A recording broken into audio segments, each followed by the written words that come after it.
नमस्कार मित्रांनो, परत माझ्या दुसऱ्या ब्लॉगमध्ये तुमचं स्वागत आहे. आम्ही आजच्या ब्लॉगमध्ये जाणार आहोत सटाण्याला. देवमांगलेदारांचा रथोत्सव आहे, तर तो बघायला आम्ही चाललो आहे. तर पूर्ण जर तुम्हाला इंटरेस्ट असेल पूर्ण रथोत्सव बघायला, तुम्ही माझी व्हिडिओ लास्टपर्यंत बघू शकता. सटाण्याला आमचे मामा पण आहे. त्यांनी जो देवमांगलेदारांचा मेन ग्रंथ होता त्याचं शब्दांकन करून सगळीकडे प्रसार केला आहे देवमांगलेदारांचा. तर त्यांना आत्ताच याच वर्षी पुरस्कार पण भेटला आहे. तर ते पण उद्या पूर्ण दिवस आपल्यासोबत राहणार आहे. आणि सकाळी पहाटे 4 वाजेपासून ते रात्री 11 वाजेपर्यंत संपूर्ण रथ मिळून मी तुम्हाला या व्हिडिओच्या माध्यमातून दाखवणार आहे. तर आत्ता आम्ही नाशिकमध्येच आहे, आमच्या मूळ गावी.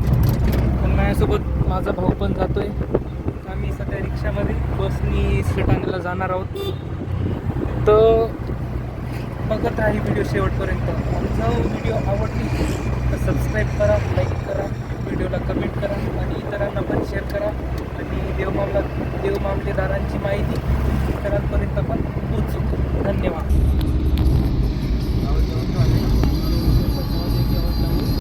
तर आम्ही आता सटाण्यात पोचलो आहे. आत्ता मागे बसस्टँड होता आणि आत्ता आम्ही इकडे येऊन काय बघतोय, रथाची पूर्ण तयारी इकडे सुरू आहे.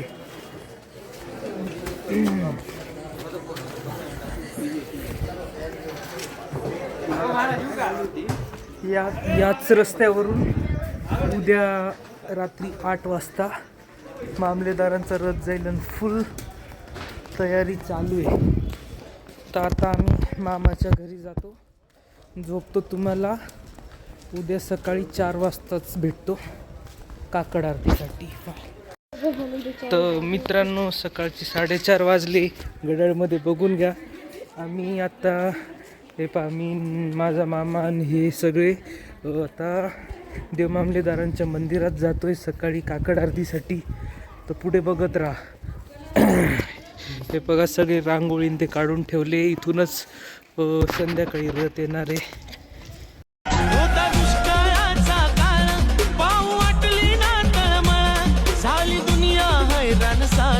मानवी रूपाचं अवतार,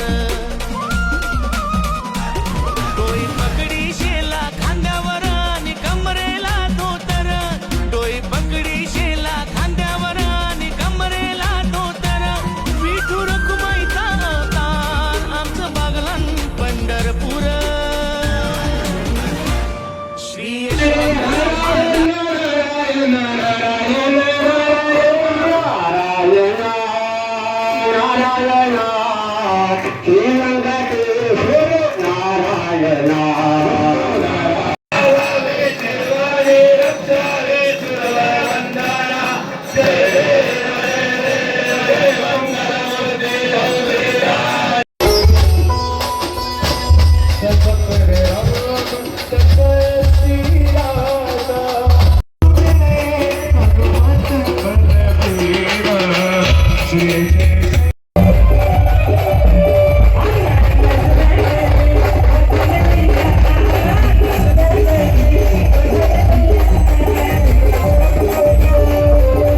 सकाळी 4 वाजता उठून महाआरती काकड आरतीला जाऊन आलो आहे.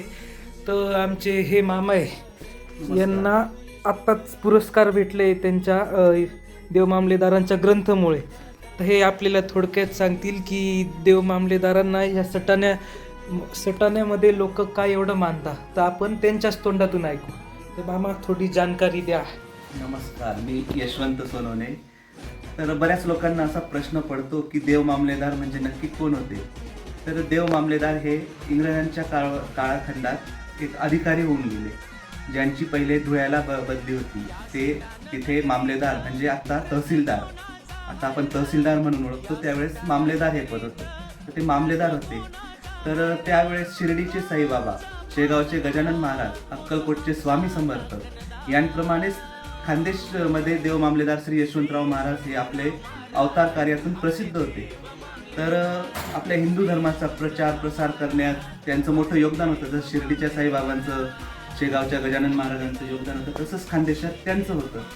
तर इंग्रज सरकारला ही खूप मोठी धोक्याची घंटा वाजू लागली की अशाने आपण ह्या देशात देश ताब्यात घ्यायला आलेलो आहोत, तर अशाने तर आपलं नुकसान होणार. त्यामुळे हे ब्रिटिश अधिकारी असल्यामुळे त्यांनी इंग्रजांनी असं एकमत केलं की यशवंतराव महाराजांचा जो आता हे वाढतं आहे, प्रस्थ वाढतं आहे आणि त्यांच्यामुळे देवधर्म हे लोकांपर्यंत पोचतं आहे, तर आपण त्यांची बदली अशा ठिकाणी करू की ज्या ठिकाणच्या लोकांना देवधर्म याचा कुठलाही गंध नसावा. त्यावेळचं सटाणा म्हणजे एकदमच आदिवासी लोक असायचे आणि ह्या इकडच्या लोकांना देवधर्माबद्दल काहीच एवढी कल्पना नव्हती. तर ब्रिटिशांनी हे शिक्षेचं ठिकाण म्हणून त्यांची इथे बदली केली होती. त्यांच्यावर आरोप लावण्यात आले होते देव मामलेदारांवर की तुम्ही ब्रिटिश शासनात असून सुद्धा तुम्ही जे ब्रिटिशांच्या विरोधात काम करतात त्या लोकांना तुम्ही सहकार्य करतात असा आरोप ठेवून शिक्षेचं ठिकाण म्हणून त्यांना सटाणा दिलं होतं. कारण सटाणा त्यावेळेस अजिबात प्रगत नव्हतं, अगदी खेड्या गावासारखं होतं आणि आजूबाजूला डोंगर, रस्ते नाही, तसेच दरोडेखोरांच्या लुटारूंच्या खूप टोळ्या इथे होत्या. तसंच वाघांचं साम्राज्य होते इथे. पूर्वी ह्याच सटाण्याला बागलाण म्हणायचे, कारण काय तर वाघ खूप होते सटाण्याला. वाघांचं रान म्हणजे बागलाण, त्याच्यामुळे ह्याला बागलाण म्हणत होते. तर अशा ठिकाणी त्यांची मुद्दाम बदली करण्यात आली होती, कारण इंग्रजांना असं वाटायचं की ह्या भागात यांचं देवधर्म हे यांचा प्रसार होऊ शकत नाही. पण महाराजांनी इथे इतके चांगले कार्य केले आणि त्यांच्या जीवनात सर्वाधिक चमत्कार ह्याच नगरीत घडले. एकदा इथे सन 1870-71 मध्ये मोठा दुष्काळ पडला होता. तर दुष्काळ इतका भयंकर होता की लोक मरायला लागले ते अक्षरशः. तर महाराजांच्या सानिध्यात तो खजिना होता, इंग्रज सरकारचा जो खजिना, जो महसूल गोळा केलेला असायचा मामलेदारांनी, तहसीलदारांनी, तो खजिना महाराजांच्या ताब्यात होता. तर तो सर्व खजिना महाराजांनी या बागलांच्या सटाण्याच्या लोकांमध्ये वाटून टाकला होता.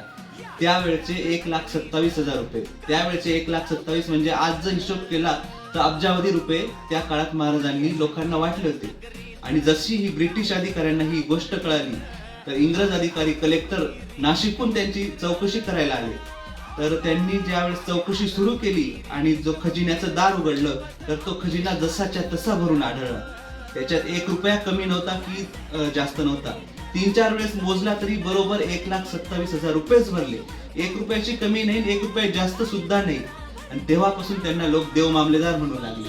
आणि तेव्हापासून दरवर्षी त्यांचा पुण्यतिथीच्या दिवशी म्हणजे सफला एकादशी, मार्गशीर्ष वद्य एकादशी या दिवसापासून त्यांचा यात्रोत्सव सुरू होतो. अशी ही परंपरा आजपर्यंत चालू आहे. आज या यात्रोत्सवाला 138 वर्ष पूर्ण झालेली आहे. अशा या देव मामलेदारांची माहिती तुम्हाला समजावी त्यामुळे मी माझा वाचा अजिंक्य ठाकरे यांच्या समवेत तुमच्यापर्यंत ही महाराजांची माहिती पोहोचवली. तुम्ही ही महाराजांची विस्तृत माहिती नक्कीच वाचा. मी तशी PDF बनवलीच आहे. अजिंक्य ठाकरे ती तुम्हाला शेअर करणारच आहे. नमस्कार. तर आपण काकड आरती बघितलीच. आता संध्याकाळी मी तुम्हाला पूर्ण रथ मिरवणूक पण दाखवणार आहे. व्हिडिओ बघत राहा. तर मित्रांनो, आता इकडे रथाचं काम चालू आहे. आता 2 वाजले. लाईटचं काम फुल जबरदस्तीने झालेलं, म्हणजे जबरदस्त लाईटिंग लावण्यात आली यावेळेस रथाला. हे तुम्ही बघू शकता. अजून 2 तासात रथ निघणार आहे. तोपर्यंत फुलांनी सजवला जाईल हा रथ. हे बघू शकता तुम्ही. इकडे महाराजांचा फोटो हा परमनंट असतो रथावर. हे तुम्ही बघू शकता. मस्त रथ आहे हा. आणि हा भिकाजी रतन जगताप मिस्त्री यांनी 1921 मध्ये पहिल्यांदा हा रथ चालला होता सटाण्याला. आणि या रथाची खास बात अशी आहे की हा त्यांनी न पाय लावता बनवला आहे. एवढा मोठा रथ न पाय लावता बनवणं खूप मोठी गोष्ट आहे मित्रांनो. तर पुढे बघू शकतो. तर ही जी आहे ना, आज रथासमोर काय बनली आहे. बरं, मग करून दाखव. काय करणार आहे तू तिकडे? नुसतं तलवार चालवणार आहे का? अरे ते मिरवणुकीत घेतो व्हिडिओ. हा, ते मिरवणुकीत पण घेऊ आपण. पण ते माहिती तर पाहिजे ही तीच पोरगी होती असं. बर.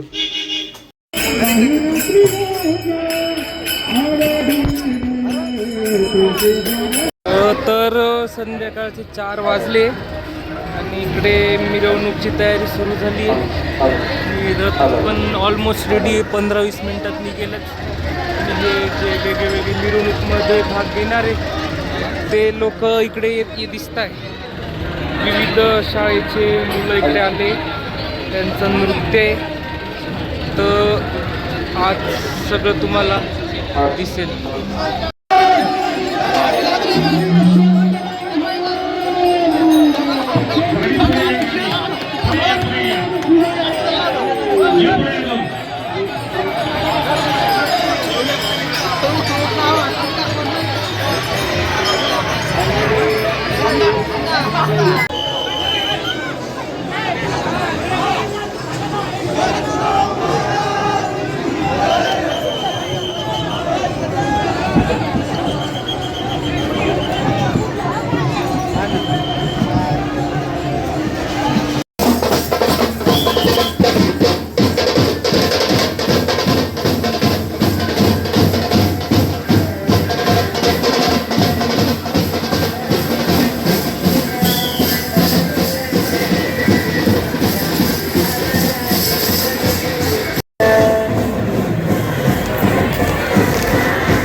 काकी ऐका, मामा ऐका, अहो पण काय ऐका? आम्ही श्री शक्ती शैक्षणिक संस्थान नाशिक संचालित डिवाइन इंग्लिश मीडियम स्कूल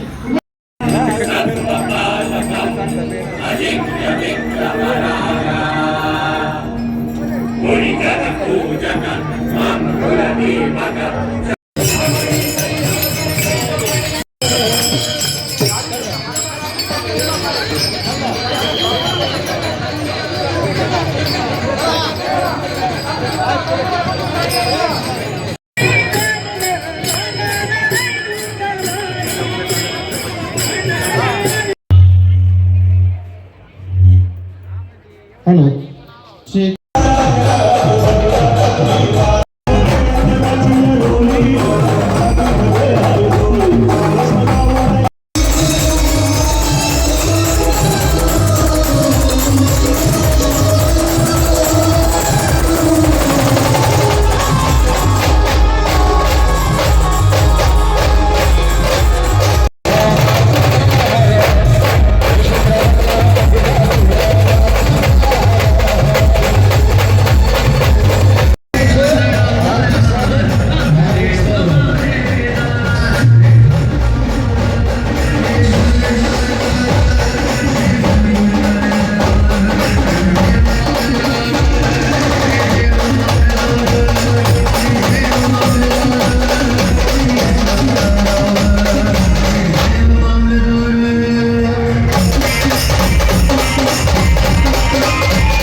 लागतील